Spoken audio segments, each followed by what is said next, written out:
ارادے کچھ اور ہیں تو یہ میس جو ہے نا. آپ کو شک ہے کہ ان کے ارادے ہی کلیئر نہیں؟ مجھے تو شک ہے کیونکہ یا یہ کنفیوزڈ؟ نہیں کنفیوز نہیں ہے. یہ انہیں میرے خیال سے ان کے انٹینشن کلیئر نہیں ہے. They want to as somebody say they want to protect their assets for the day جب امریکنس افغانستان سے چلے جائیں گے تاکہ وہ ایک پپٹ بٹھا دیں کابل میں. یہ ان کے انٹینشنس ہیں. اس کے ساتھ کیا تعلق ہے؟ جو اس ملک میں یہ جو جنہوں نے اہل کیونکہ یہی لوگ کام کریں گے.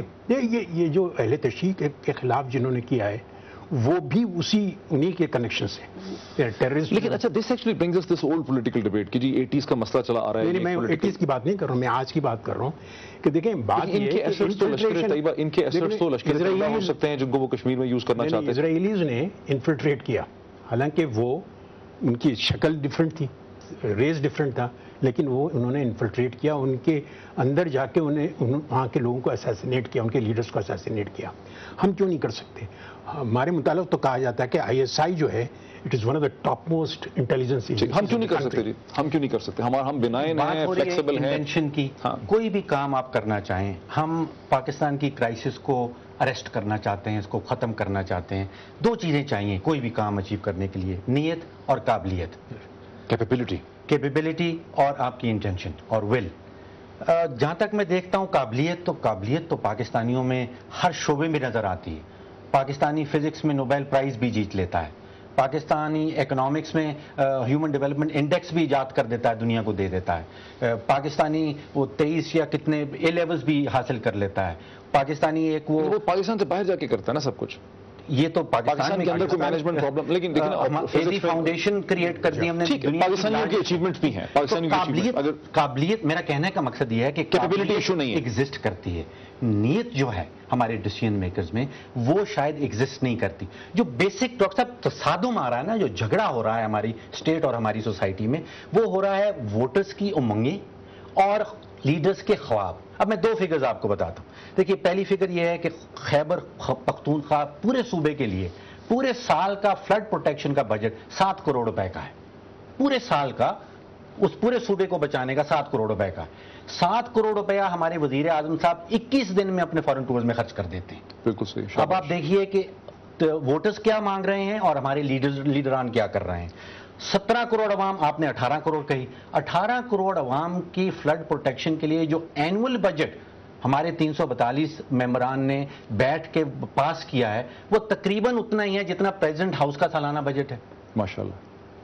تو جو ترجیحات ہیں ہمارے لیڈران کی, وہ یہ نہیں ہے کہ انہوں نے ٹیررزم پہ قابو پانا ہے, انہوں نے عوام کی فلاح و بہبود کے لیے کام کرنا ہے. سلیم ایک مسئلہ تو یہ ہے کہ ول نہیں ہے, ول ڈیفائنڈ نہیں ہے, ول ایکسپریس نہیں ہو رہی, اس کو ٹھیک طرح سے سامنے آ رہا ہے کہ ہماری ول اور انٹینشن کیا ہے. اور دوسرا مسئلہ ہے کہ ہماری جو ڈسپیریٹ ڈائیورس کیپیبلٹیز ہیں, ہمارے میں ملٹری کیپیبلٹی بھی ہے, ہمارے میں انٹیلیجنس کیپیبلٹی بھی ہے, ہم ڈیٹیکشن کیپیبلٹی بھی ہے, ہم فورس بھی اپلائی کر سکتے ہیں, لیکن ہم اس کو کسی ایک پلیٹ فارم پہ لا نہیں رہے. جیسے کرام سہگل صاحب کہتے ہیں کہ جیسے ہم نے ATF بنائی. ایک اور ایگزامپل بڑی زبردست ہے, لوگ یاد نہیں رکھتے.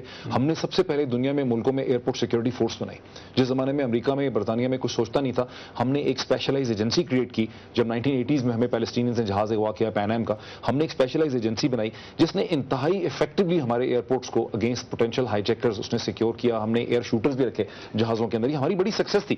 لیکن یہاں پہ ہم ایک اسپیشلائز ایجنسی نہیں کھڑی کر پا رہے جو تمام سیٹ آف سکلز کو ایک پلیٹ فارم پہ لے آئے اور بڑے کانفیڈینشیل طریقے سے کام کرے. یہ پبلک ڈبیٹ نہ کرے بیٹھ کے پارلیمنٹ میں. خالی کیا کہیں گے آپ؟ اصل میں انتظامی لحاظ سے تو میرے خیال میں پہلی ضرورت کسی فورس وغیرہ سے بھی زیادہ پاکستان میں وہ امریکہ کے ہوم لینڈ سیکیورٹی کے طرز پہ ایک ادارے کی ضرورت ہے کہ جس میں تمام ایجنسیوں کا اور صوبوں اور مرکز کا انفارمیشن آئے, وہ ایسٹ اور مینس وہاں پہ اس کا تعین ہو, اور پولیٹیکل گورنمنٹ اور اسٹیبلشمنٹ کے درمیان ایک ہم آہنگی ہو, اور جو انفارمیشن انٹیلیجنس وغیرہ کیا ہے وہ آگے پاس آن کرے پولیس اور باقی. اب بھی ہماری پولیس جو ہے نا وہ بڑی حد تک قربانی دے رہی ہے, بہت زیادہ بہادری کا مظاہرہ کر رہی ہے جو ان کے پاس وسائل ہے. اصل مسئلہ جو ہے اس کی ضرورت کیوں ہے جو ڈاکٹر صاحب بتا لیکن رہے پھر تھے. جب نیشنل کاؤنٹر ٹیررزم اتھارٹی کا تو پاکستان میں تصور دیا گیا NCTA کا، لیکن NCTA فعال نہ ہو سکی. ہم دیکھتے ہیں اس کا تو ادھر کوئی تو اس کا مسئلہ پھر یہ آ جاتا ہے کہ آپ اس کو انٹیریئر منسٹری کے تحت لاتے ہیں، تو انٹیریئر منسٹری کے ساتھ نہ ہماری اسٹیبلشمنٹ ان چیزوں کو شیئر کرتی ہے، نہ اس کا ان پہ اعتماد ہے،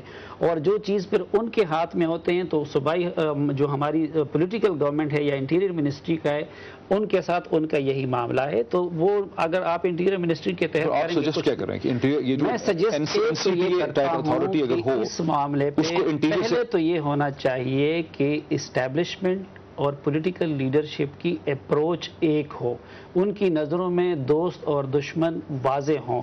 یہ ہم اس لیے کہتے ہیں نا، دیکھیں اسرائیل ہے، اسرائیل ہر اسرائیلی کی نظروں میں جو ہے وہ حماس اس کا دشمن ہے یا ملیٹنٹ دشمن ہے، ہر امریکی کی نظر میں جو ہے وہ اس کا دشمن ہے. ہمارے ہاں تو سراسر کنفیوژن ہے، کسی کے نزدیک طالبان ایسٹ ہے، کسی کے نزدیک وہ مینس ہے، اور اس کے لیے جو ابھی ڈاکٹر صاحب بتا رہے تھے کہ ول نہیں ہے. ول کیوں نہیں ہے؟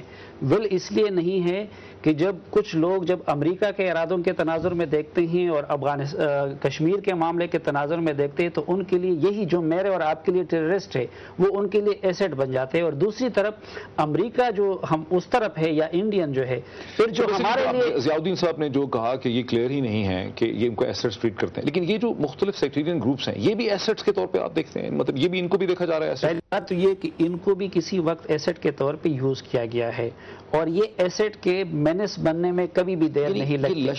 لشکر جھنگوی العالمی وغیرہ یا لشکر جھنگوی یہ بھی ایسٹس ہیں تھے اور اب بھی میں نے آپ کو بتا دیا کہ جس نظر سے میں اور آپ دیکھتے ہیں ایک لحاظ سے تو وہ پھر جو افغانستان میں چلے جاتے ہیں. اصل میں یہ صرف ہمارا معاملہ نہیں ہے، جو میرے لیے مینس ہے جو پاکستانی فورسز سے لڑتا ہے، وہ اگر طالب ہو، وہ اگر القاعدہ والا ہو، لیکن اگر ان کی پریارٹی پاکستان سے لڑنا ہو تو وہ ادھر آ کے انڈیا کے لیے، افغان انٹیلیجنس کے لیے اور خود بعض اوقات امریکیوں کے لیے وہ اصل میں پہلے نہیں. میں ڈاکٹر صاحب اس کو دیکھیں، یہ جو بات کی ضیاء الدین صاحب نے اور انہوں نے بھی کی کہ اس میں کوئی شک نہیں کہ یہ ہمارا انڈیجنس مسئلہ ہے، یہ بن گیا ہے انڈیجنس. اگر امریکہ یہاں پہ نہ بھی آتا، میں ڈاکٹر صاحب سے اتفاق کرتا ہوں، تو تب بھی ہم نے جو 30-40 سال میں جو بیج بویا تھا اس نے ایک نہ ایک دن ہم نے کاٹنا تھا اور ایک نہ ایک دن ہمیں اس صورتحال کا سامنا کرنا تھا. لیکن اس کے ساتھ آپ یہ بھی دیکھیں کہ 2002-03 افغانستان میں کوئی خودکش حملہ نہیں تھا.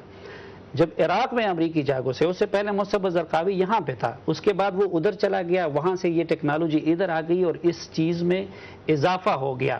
اور اب بھی جب تک امریکہ اور اس کے اتحادی وہاں پہ ہیں تو یہ جو ہمارا ایک پراکسی وار ہے امریکہ اور ہمارے مابین، انڈیا اور ہمارے کا، اور اس صورتحال سے ایک وہ لوگ فائدہ اٹھاتے ہیں، دوسرا ہمارے اسٹیٹ کے ادارے یکسو نہیں ہو سکتے. Let me take a quick break. ناظرین ایک کوئک بریک لیتے ہیں اور بریک کے بعد ڈسکشن کو اسی پوائنٹ سے کنٹینیو کرتے ہیں.